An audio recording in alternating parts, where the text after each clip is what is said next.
Au fond, ça revient un petit peu, enfin ce qu'il fait revient un petit peu à dire, vous voyez, après l'expressionnisme abstrait, après donc ce qui s'est révélé finalement, en tout cas si l'on pense aux analyses que Weinberg en avait données, quelque chose qui ressemble un petit peu à un malentendu, peut-être à un échec. Il y a eu un sursaut, et ce sursaut a eu lieu à nouveau aux États-Unis. C'est-à-dire que dans les écrits de Danto, si vous voulez, pour dire un petit peu les choses autrement et de façon plus simple, New York reste la place centrale où l'art du XXe siècle est apparu à lui-même. Donc, Danto, qui est le plus européen des philosophes américains, en définitive, continue de faire de la scène américaine le lieu d'une révélation. Et je dis bien d'une révélation qui a succédé, à travers Warhol et le pop art, la première révélation, selon Weinberg, qui avait été celle de l'expressionnisme abstrait. Donc il y a quelque chose de très idéologique dans tout cela, à mon sens. Et le fait que tout cela soit en même temps, passez-moi l'expression, emballé dans une forme qui est celle d'un récit à la Hegel, rend la chose encore plus crédible. En tout cas, encore plus crédible pour des lecteurs européens. Moi, je crois que les lecteurs européens de Danto devraient être beaucoup plus circonspects qu'ils ne sont. Je pense que Danto, bien que ses analyses soient tout à fait intéressantes, se livre à une opération, en tout cas en tant que philosophe, en tant que critique d'art, c'est toute chose qui est aussi critique d'art, et je pense que là, c'est plus intéressant. J'ai l'impression. Mais en tant que philosophe, il se livre à une opération relativement étrange, et que l'on peut, à mon avis, concevoir, enfin comprendre comme je le disais.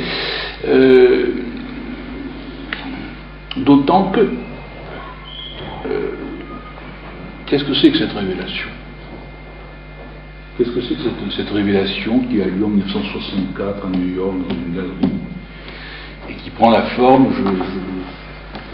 si vous voulez que je m'en explique, dites-le moi, hein, je fais comme si c'était clair, qui prend la forme d'un problème, réputé problème philosophique, la question de l'indiscernabilité.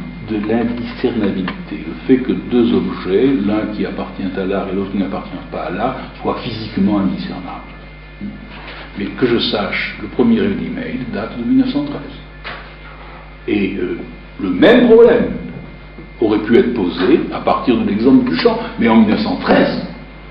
Et non pas en 1964, et non pas à New York, mais en Europe. Et pourquoi le choix? Qu'est-ce que c'est que cette révélation privilégiée? La révélation, si c'est une révélation, elle a eu lieu bien avant, c'est ça que je veux dire. Donc, là, il y a quelque chose d'autre chez Danto. Et ce qui est étonnant, j'en profite pour dire une chose, que je remarque souvent que dans les débats, dans les discussions, on a remarqué ça la semaine dernière,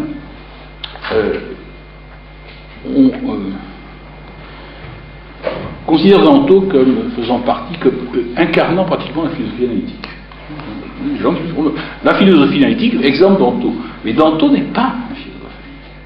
Danto, bien qu'il soit américain, bien qu'il ait initialement écrit un certain nombre de choses qui n'avaient rien à voir avec l'art autour de l'histoire, effectivement, dans une inspiration qui était plutôt celle de la philosophie analytique au sens d'une philosophie intéressée par les questions de la logique du langage, s'en est, je pense, complètement détourné dès l'instant où il s'est intéressé à l'art, dès l'instant où il a écrit ses premiers textes.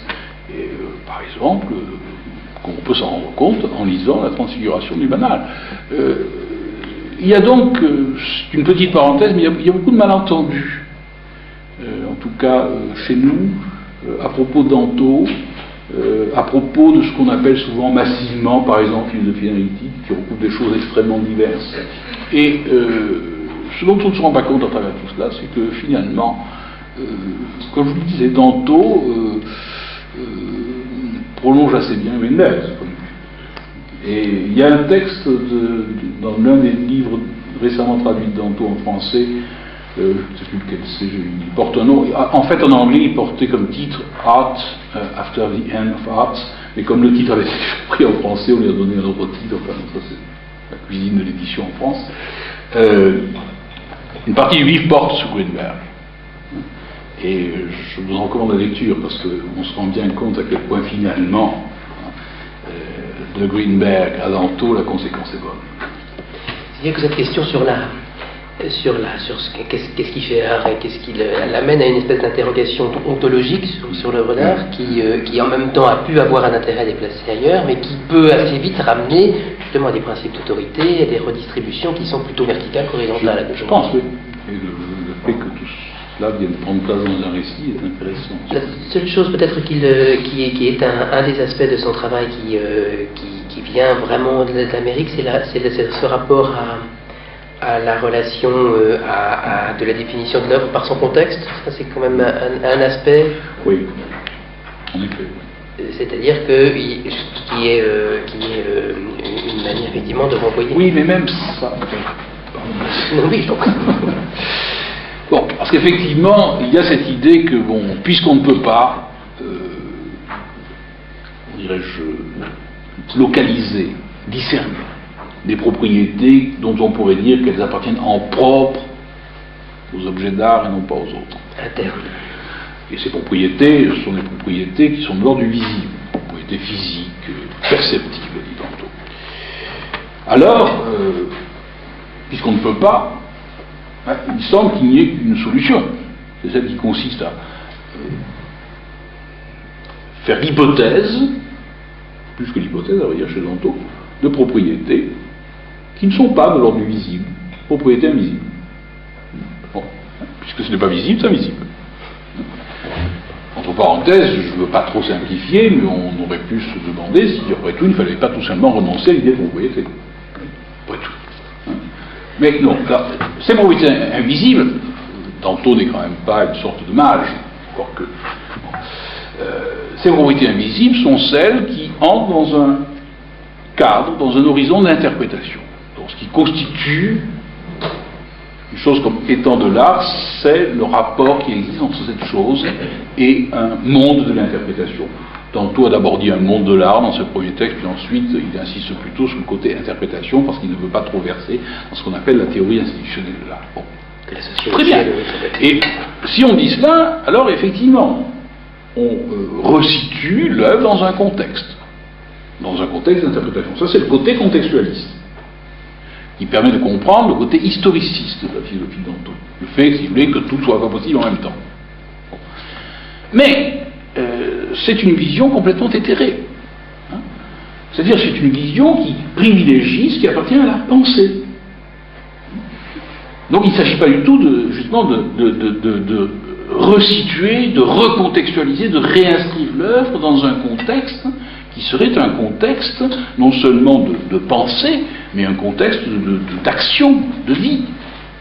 Et je crois que c'est cela qui chez Danto, est significatif de son attitude, et l'éloigne justement des philosophies dont nous avons parlé, qui, elles, tentent au contraire à resituer les œuvres et les pratiques dans un contexte plus large de pratique, et non pas simplement, si vous voulez, de pensée.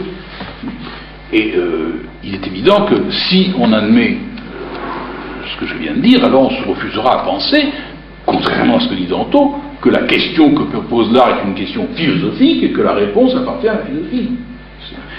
Où se réaffirme, c'est ce que je suggérais tout à l'heure, se réaffirme le privilège de la philosophie comme forme privilégiée du rapport à l'art.